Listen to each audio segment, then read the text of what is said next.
Binatangisme, karya George Orwell, alih bahasa oleh Mahfud Junaidi. Bab 1. Tuan Jones, pemilik peternakan manor, malam itu ia baru saja mengunci kandang ayam. Karena kelewat mabuk, ia lupa menutup lubang kecil tempat ayam keluar masuk, menggenggam lampu minyak yang sinarnya berayun kian kemari. Ia terhuyung-huyung melintasi pekarangan, menendang pintu belakang rumahnya dengan sepatu bot, meneguk habis gelas bir penghabisan, kemudian membuang diri ke tempat tidur. Nyonya Jones, tentu saja istrinya, sudah lama mendengkur. Bibirnya mencong, setitik ingus melekat di lubang hidungnya. Malam pun jalan sebagaimana mestinya. Begitu lampu kamar tidur padam, sehingga suasana seperti di dalam lemari, terdengarlah suara berisik di antero kandang. Kaki berhentakan, cakar menggaruk-garuk, dan sayap berkeciap, dan dengus, dan ringkik. Tersebar berita di sepanjang hari si tua bangka mayor, babi putih yang pernah menang kontes, punya mimpi aneh di malam sebelumnya dan berniat tatap muka dengan semua binatang. Sudah disepakati mereka semua harus kumpul di kandang besar. Begitu Tuan Jones sudah tak menampakkan diri. Si Gaek Mayor, begitulah ia selalu dipanggil, walau nama ketika ikut kontes Willingdon Beauty dihormati di peternakan itu. Sehingga siapa saja tidak keberatan rugi 1 jam tidur hanya untuk mendengarkan apa yang tercetus dari mulutnya.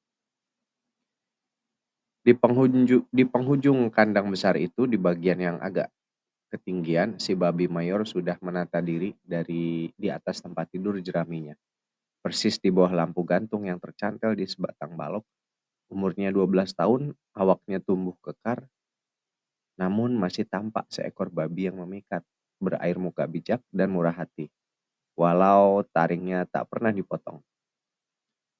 Tak berapa lama binatang-binatang lain berdatangan dan terus membetah-betahkan diri walau jenis mereka berbeda-beda. Mula-mula datang 3 anjing, Bluebell, Jessie, dan Pitcher. Kemudian menyusul babi-babi yang segera menempati tumpukan jerami, persis di depan beranda kandang. Ayam-ayam nangkring di kusen jendela.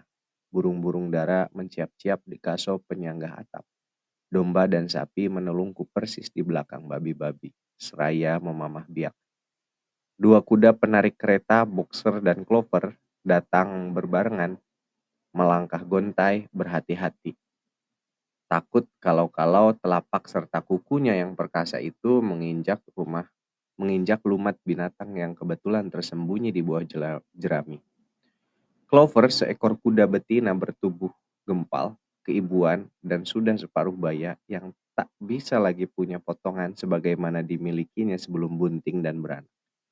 Di sana-sini keriput, reot, dan melengkung. Pantatnya tidak menyolok lagi.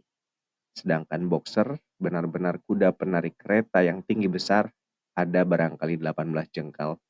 Kekuatannya sebanding dengan 2 kuda digabung jadi satu. Garis berwarna putih yang melintang di bawah lubang hidung membuat tampangnya seperti bego. Dan memang dia bukannya binatang yang tergolong cerdas, tapi dihargai warga kandang karena kekuatan watak dan ketekunan kerjanya.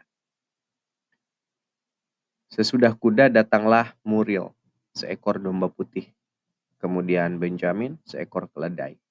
Benjamin usianya paling tua dari semua binatang di peternakan itu. Dan mungkin karena tuanya itu, sifatnya juga buruk. Ia jarang bicara. Kalau toh ia bicara, biasanya bernada sinis dan ejekan. Misalnya, ia bilang bahwa Tuhan memberinya buntut buat pengusir lalat. Dan bila mana ia tidak punya buntut, maka lalat pun tidak ada pula. Dan dia merupakan satu-satunya binatang di peternakan itu yang tidak pernah ketawa. Namun bagaimanapun juga, walau tidak terang-terangan, ia setia kepada Boxer. Keduanya biasa menghabiskan hari Minggu berdua-dua di ladang rumput, makan rumput berdampingan, tapi tanpa bicara. Kedua kuda itu baru saja membaringkan badan ketika anak-anak bebek yang kehilangan induknya berbaris masuk kandang, mencericit lemah. Jalan kian kemari mencari tempat supaya aman tidak kena pijak. Si kuda Clover membentuk semacam dinding dengan kaki depan mereka yang besar itu. Sehingga anak-anak bebek itu meniarap di bagian sebelah dalamnya dan segera jatuh tertidur. Akhirnya datang Molly, kuda betina putih yang cantik, penarik bendi Tuan Jones, melenggak-lenggok dengan genitnya seraya mengunyah potongan gula. Ia mengambil tempat di bagian agak ke depan, menggoyang-goyangkan bulu kuduknya yang putih supaya hadirin tertarik dengan kalung merahnya yang melibat di sana. Dan yang paling akhir dari semua yang akhir datanglah sang kucing, menoleh ke sana kemari dan sebagaimana biasanya mencari tempat yang paling hangat. Dan melingkar di antara boxer dan Clover. Disitulah ia mendengkur sejadi-jadinya. Selama si babi mayor menyampaikan dia punya pidato tanpa sedikit pun menangkap isinya. Semua binatang sudah pada berhadir kecuali si Moses, burung gagak jinak yang sudah tidur di kayu palang pintu belakang ketika si babi mayor melihat hadirin dan hadirat sudah saling mapan di tempatnya masing-masing serta menunggu dengan penuh perhatian. Ia mengatur tenggorokannya dan mulai berucap. Sahabat-sahabat, kalian sudah dengar tentang mimpiku yang aneh tadi malam, tapi soal mimpi ini nanti saja kuungkapkan. Ada sesuatu yang lain yang ingin kukatakan lebih dulu. Aku pikir sahabat-sahabat, tak berapa bulan lagi lah kita bisa bersama-sama. Dan sebelum ajalku tiba, rasanya menjadi kewajibanku lah menyampaikan beberapa kebijakan yang kupunyai. Umurku sudah cukup banyak dan cukup banyak pula aku berpikir kalau aku lagi menelungkup sendirian di kandang. Bolehlah ku bilang tanpa bermaksud berpongah diri, aku sudah banyak paham selak-beluk ihwal hakikat kehidupan, termasuk ihwal dunia binatang. Mengenai masalah inilah yang ingin kubicarakan kepada kalian. Sekarang, hai sahabat-sahabatku, apa itu sesungguhnya hakikat kehidupan kita? Mari kita perhatikan baik-baik. Hidup kita ini sebenarnya menyedihkan. Hidup kita ini terbebani kelewat banyak kerja keras. Hidup kita ini amat singkat. Kita dilahirkan, kita dijejali makanan sekedar supaya kita bisa bernapas. Kita dijejali makanan hanya sekedar supaya kita sanggup dipaksa bekerja hingga titik akhir kekuatan kita. Dan begitu kekuatan kita sudah punah, begitu kita sudah sempoyongan, begitu kita sudah tertatih-tatih, tulang-tulang kita sudah rapuh dan berkarat, begitu kita tidak punya makna sepeser pun, maka leher kita digorok dengan cara-cara keji. Kita berpulang ke alam baka tanpa mampu menangisi nasib. Kita sudah tergencet hingga ke ampas-ampasnya. Martabat kita, martabat kutu yang hina-dina. Tak ada seekor binatang di seluruh Inggris yang punya kesempatan mengecap kebahagiaan dan masa santai begitu umurnya sudah masuk 1 tahun. Tak ada binatang di Inggris yang merdeka. Kehidupan seekor binatang adalah mata rantai ratap kesedihan yang sambung bersambung, tak putus-putusnya. Kehidupan seekor binatang adalah kehidupan perbudakan. Camkan kata-kataku ini. Perbudakan. Dan itulah fakta. Kalau kalian mau tahu, itulah kebenaran yang telanjang bulat. Tapi apakah ini memang menjadi kemauannya alam? Apakah memang sudah semestinya begitu itu? Apakah ini memang garis nasib yang ditimpakan kepada kita yang mesti kita terima dengan kedua belah tangan terbuka lebar? Atau apakah negeri di mana kita hidup ini begitu miskin serta papa sehingga tak sanggup memberikan kehidupan layak kepada mereka yang berdiam di dalamnya? Apakah itu semua tulisan langit yang tak bisa diganggu-gugat? Tidak, sahabat-sahabat. Sejuta kali tidak. Negeri Inggris bertanah subur, iklimnya bagus. Negeri ini mampu menyediakan makanan yang melimpah ruah tanpa batas. Bahkan mampu memberi hidup layak kepada binatang yang jumlahnya jauh lebih besar dari yang ada sekarang. Peternakan kita yang satu ini saja dapat menjamin selusin kuda, 20 sapi, 100 domba, dan semuanya bisa hidup nyaman dan bermartabat yang melebihi dari apa yang bisa kita bayangkan. Mestinya bisa begitu itu, bukannya nelangsa dan terhina, bukannya seperti gembel. Nah, sekali lagi. Nah, Kenapa keadaan kita terus saja susah sengsara? Kenapa keadaan kita terus saja tergencet hingga gepeng? Kenapa keadaan kita terus saja terseok-seok seperti makhluk buangan di bawah matahari? Kenapa kita kerja makin lama makin keras tapi hidup makin lama makin brengsek? Kenapa? Karena sahabat-sahabat, karena hampir seluruh hasil kerja keras kita, hasil perasan keringat kita, bersimbah peluh yang kita alami, punggung kita yang rasanya mau remuk dan dengkul mau copot karena karya kita dari dini hari sejak hingga nyaris jauh malam, kesemua hasil itu habis dicuri dan dilalap oleh bangsa manusia. Mereka pencuri bangsat dari semua yang kita kerjakan. Tak ada yang luput dari copetan mereka, rampokan mereka, masuk kantong dan mulut rakus yang tak ada batasnya. Kehadiran mereka, bangsa manusia itu di bumi hanyalah untuk memperbudak kita, memeras kita, menggebuki kita, dan mencuri hasil jerih payah kita. Itulah jawab satu-satunya masalah kita. Dengan satu kata ringkas, sebab musabab kesengsaraan bangsa binatang disebabkan oleh manusia. Tak ada yang lain dari manusia. Camkan benar-benar di benak kalian. Manusia adalah musuh kita sejati. Manusia adalah lawan bebuyutan. Nyahkan seluruh makhluk manusia dari muka bumi ini, maka biang kelaparan dan cemeti kerja keras akan sirna selama-lamanya. Apa sih makhluk manusia itu? Coba kita periksa baik-baik. Coba kita pesiang hingga terungkap rahasia yang sekecil-kecilnya. Kita bedah habis isi perutnya. Nah, sahabat-sahabat, apa hasil pemeriksaan kita yang objektif, mendasar, rasional, dan komprehensif itu?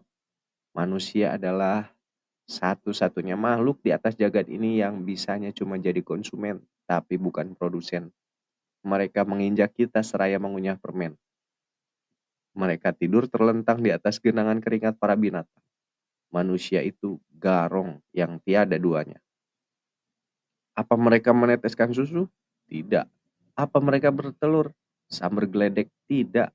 Semua nenek moyang kita digabung jadi satu. Tak pernah dengar makhluk manusia itu sanggup meloloskan telur dari pantatnya yang tepos. Apa mereka sanggup menarik bajak? Bisa ngos-ngosan dan mampus dia. Jangankan menarik bajak, larinya pun tak mampu menangkap seekor kelinci. Berani sumpah, mereka itu benar-benar letoy. Mereka itu sebangsa kerupuk, lembek seperti agar-agar, getas seperti ranting petai Cina, tak berdaya seperti kain lap. Entoh manusia itu juragannya semua bangsa binatang. Mereka menggiring, mereka menendang-nendang bokong, mereka membetot leher, mereka menjambak bulu kuduk, mereka gebuk bangsa binatang supaya bekerja buat kepentingan mereka, khusus istri-istri mereka yang gemrot. Dan apa yang mereka berikan kepada kita-kita ini kaum binatang? Tak lebih dari sesuap dua suap makanan hanya sekedar supaya kita jangan mati mendelik. Bukan atas dasar belas kasihan dan sisa produksi yang melimpah itu mereka gondol sendiri. Mereka timbun, mereka makan hingga perut hampir meletus.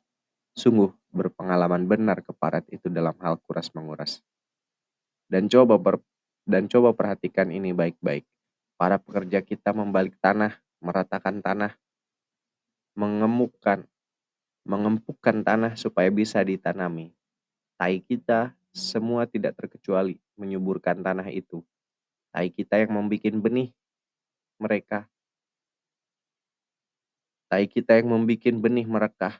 Tai kita yang mendorong munculnya kecambah. Tai kita yang menyegarkan tumbuhnya batang dan daun dan ranting dan buah. Tai kita bukan tai siapa-siapa. Selada dan kubis dan kacang panjang yang makhluk manusia itu ganyang di atas meja makan, semuanya itu dimungkinkan oleh tai kita. Coba pikir, bahkan tai kita pun masih mereka manipulir. Tapi, apa kita kaum binatang bisa memiliki tanah itu? Tidak sejengkal pun. Yang kita punya mulai dari zaman nenek moyang, tak lebih dari kulit yang melekat di badan. Hai engkau sapi yang ada di depanku ini, sudah berapa ribu gentong susu yang sudah kau hasilkan dalam setahun ini? Dan kemana larinya susu itu yang mestinya diperuntukkan membuat anak-anakmu kuat serta tegap? Tiap tetes susu, kuulangi lagi, tiap tetes susu sudah mengalir masuk ke tenggorokan musuh-musuh kita, membikin mata mereka berkedip-kedip keenakan, membikin tenaga mereka bertambah, yang pada gilirannya diperuntukkan buat menggebuki punggung kita. Dan engkau, hai ayam-ayam betina, sudah berapa banyak telur yang kau loloskan dari pantatmu setahun ini?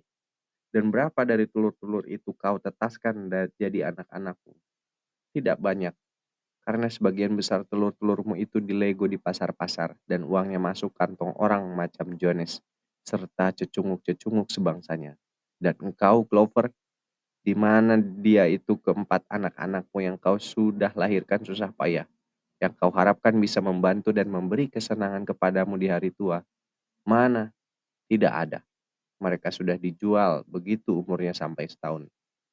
Dan kau tidak bakalan bisa berjumpa dengan anak-anakmu itu sampai kiamat. Dan apa yang sudah kau terima sebagai imbalan kehilangan anak-anakmu dan kerja kerasmu di ladang? Paling-paling diberi sekedar jatah makan menyambung hidup dan sebuah kandang berteduh. Tidak lebih. Itu belum seberapa. Itu bukan ujung dari segalanya. Biar hidup kita sudah begini sengsara. Biar kita sudah begini megap-megap. Toh nantinya kita juga tidak diberi kesempatan menikmati hidup wajar di sisa umur. Tak ada istilah pensiun buat kaum binatang. Pensiun cuma berlaku buat bangsa manusia.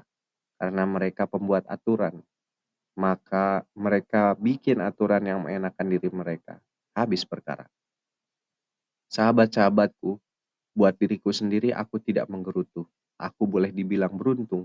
Umurku sudah 12 tahun dan sudah punya lebih dari 400 dan sudah punya anak lebih dari 400. Itu biasa berlaku di dunia binatang babi. Tapi ingat, tak ada binatang yang bisa lolos dari irisan pisau pada akhirnya. Hai engkau babi muda sembelihan yang ada di depanku ini. Kalian semua satu demi satu akan menjerit dan menggelepar dan mati dalam setahun ini di luar kandang. Kebengisan macam begitulah yang akan kita alami. Semua saja, sapi, babi, ayam, domba, semua tiada kecuali. Hai sahabat boxer, nasibmu pun sudah bisa kubayangkan. Pada saat kekuatanmu melemah, pada hari otot-ototmu yang perkasa menjadi kendur dan meleleh, terkulai bagai benang basah. Persis pada hari itu, tak ayal lagi. Makhluk manusia yang bernama Jonas akan bergegas pergi ke jagal kuda. Kau akan diserimpung kakimu. Lalu kau terjatuh, terguling. Jagal akan menginjak lehermu dan sekaligus parang panjang akan mengoyak tenggorokanmu jadi dua bagian. Kepalamu terpisah dengan badanmu untuk selama-lamanya. Kau tewas dalam keadaan hina yang tak tertanggungkan. Sesudah itu, sesudah itu kau akan dijebloskan ke dalam tong di perapian. Kau direbus seperti ubi dan kau akan jadi makanan anjing pemburu. Jangan kau kira aku sedang main sandiwara di panggung. Aku tidak mendramatiskan sesuatu hingga mendirikan bulu kuduk. Tidak, aku mengatakan apa yang sebenarnya bakal terjadi. Aku memaparkan hukum jalannya sejarah sebab akibat. Semua ini kenyataan dialektis. Apa guna buat babi seperti aku ini dan setua aku ini mengada-ngada. Terkutuklah aku dan dicekik setanlah aku bila omonganku ini hanya bual belaka. Dan apa pula yang bakal menimpa para anjing-anjing itu, wahai sahabat-sahabat? Begitu mereka menginjak usia tua, begitu gigi mereka tanggal dan ompong, manusia biadab Jonas itu akan menggantungkan sebongkah batu besar di leher. Batu besar yang sulit kau bayangkan sekarang ini. Menyeretmu ke kolam terdekat dan membiarkanmu terbenam di situ sambil kedua matamu masih tetap melotot. Bukankah semuanya ini jelas dan terang bagai kristal, sahabat-sahabat? Bukankah fakta tak terbantahkan bahwa buruknya nasib kehidupan kita ini bersumber dari tirani bangsa manusia? Hanya dengan jalan mengenyahkan bangsa manusia, hanya dengan jalan menumbangkan tirani mereka, produksi yang kita hasilkan dengan keringat kita bisa menjadi milik kita sendiri. Hanya dalam tempo 2 minggu kita sudah bisa bebas dan kaya raya. Nah, apa yang mesti kita lakukan? Bekerja siang malam, bekerja dengan segenap jiwa dan raga untuk menumbangkan kekuasaan manusia. Itu yang mesti kita lakukan. Ringkasnya, dengarkan pesan yang akan kusampaikan ini. Pemberontakan, revolusi, kobarkan pemberontakan dan gerakan revolusi. Aku di- aku tidak tahu kapan revolusi ini akan terjadi. Mungkin seminggu lagi, mungkin 100 tahun lagi. Tapi yang sudah pasti, cepat atau lambat keadilan akan tiba. Dalam sisa umurmu, pusatkan perhatian ke sana. Dan di atas segala-galanya, sebarkan dan teruskan pesanku ini kepada keturunan-keturunanmu. Sehingga generasi mendatang bisa melaksanakan perjuangan ini hingga mencapai kemenangan gemilang. Dan ingat baik-baik, hai sahabat-sahabat, jangan ragu-ragu mengambil keputusan. Jangan ada pertimbangan-pertimbangan yang bikin sesat. Jangan dengar dan jangan gubris kalau ada yang bisikan ke kupingmu bahwa binatang dan manusia itu punya kepentingan yang sama. Jangan percaya kalau ada orang bilang kemakmuran seseorang berarti kemakmuran pula bagi lainnya. Nonsens itu. Bangsa manusia hanya mementingkan bangsa manusia, bukan bangsa lain. Maka dari itu, semua kita bangsa binatang mesti punya persatuan yang teguh dan sempurna. Mesti punya kepemimpinan yang tulen dalam perjuangan. Semua manusia adalah musuh. Semua binatang adalah sahabat. Pada saat itu timbul hiruk pikuk ketika si babi mayor lagi menyampaikan dia punya pidato. Ada 4 ekor tikus besar merangkak keluar dari lubangnya dan duduk nongkrong mendengarkan. Kehadiran mereka tertangkap oleh pandangan mata anjing-anjing, dan semata-mata karena kesigapan tikus-tikus itu, melejitlah, maka ia lolos dari terkaman anjing. Si babi mayor mengacung-acungkan kakinya, meminta para hadirin kembali tenang. Sahabat-sahabat, kata si babi mayor, ada suatu soal yang mesti didudukan lebih dulu. Binatang liar, apakah mereka itu tikus atau kelinci, itu sahabat atau lawan kita? Ini penting untuk diputuskan. Mari kita pungut suara. Kuajukan pertanyaan kepada hadirin sekalian. Apakah tikus itu sahabat kita? Pemungutan suara pun berlangsung. Suara terbanyak memutuskan bahwa tikus merupakan sahabat. Hanya 3 kelompok yang menolak. Ketiga anjing itu dan kucing. Terbuktilah kemudian kucing punya pendapat ganda. Dia beri suara kepada yang setuju dan dia juga beri suara kepada yang menolak. Si babi mayor meneruskan. Ada sedikit lagi tambahanku. Camkan betul-betul, jangan sampai lengah. Pelihara terus kebencian kalian kepada bangsa manusia dan semua sikap-sikapnya. Apa saja yang berjalan di atas 2 kaki, itu musuh kita. Apa saja yang berjalan di atas 4 kaki atau bersayap, itu sahabat kita.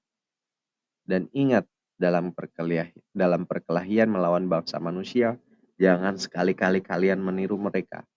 Bahkan bila mana kalian sudah bisa menaklukkan mereka, jangan ambil oper kebejatan akhlak mereka.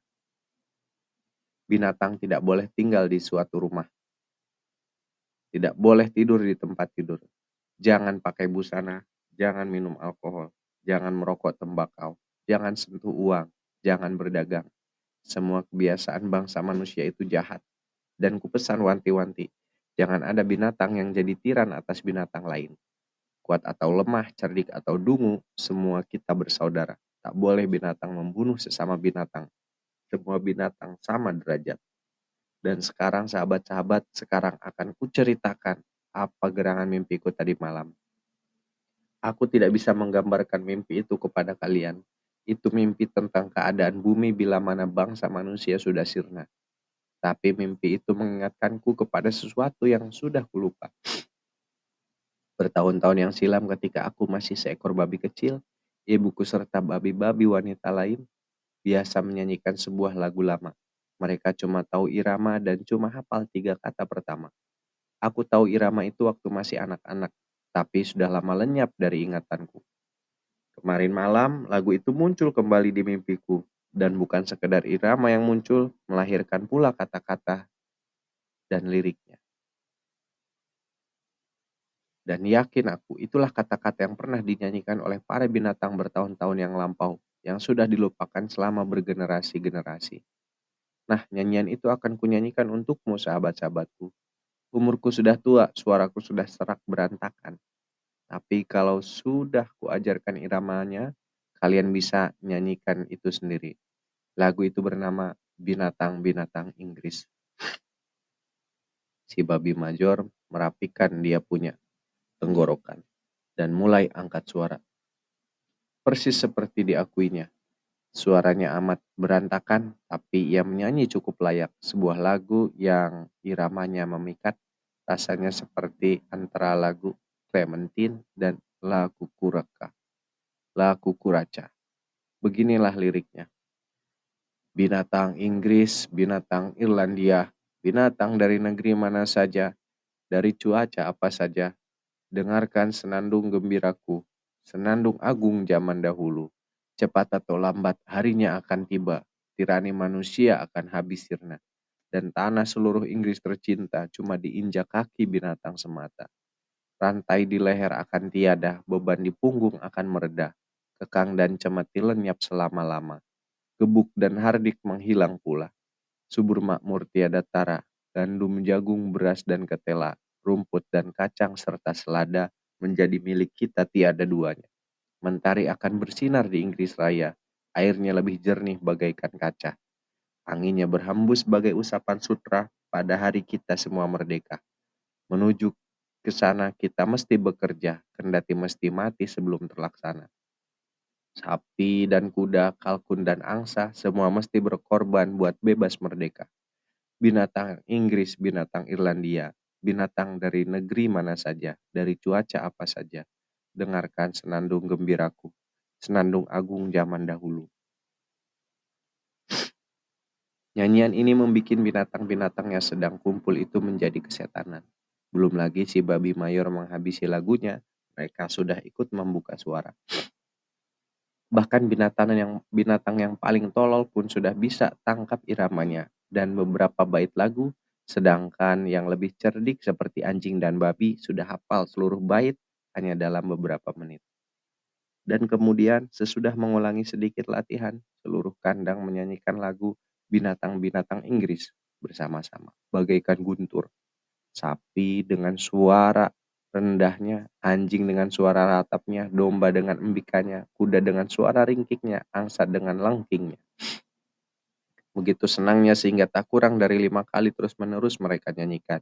Dan barangkali tidak akan berhenti kalau saja tidak terjadi sesuatu yang memutusnya. Guntur yang gegap gempita itu membangunkan Tuan Jones. Ia lompat dari tempat tidurnya mengintip-ngintip kalau ada serigala yang menghampiri pekarangannya. Ia jangkau bedil yang senantiasa siap tegak di sudut kamar, menembakkan 6 letusan yang membelah kesunyian malam serta menerjang kegelapan. Pelor-pelor itu merobek dan tersangkut di dinding kandang, dan pertemuan para binatang itu pun bubar berantakan. Masing-masing berhamburan ke tempat tidurnya masing-masing. Burung merompat ke tempat hinggapnya, binatang-binatang lain menelungkup di atas jerami. Dalam waktu sekejap, seluruh kandang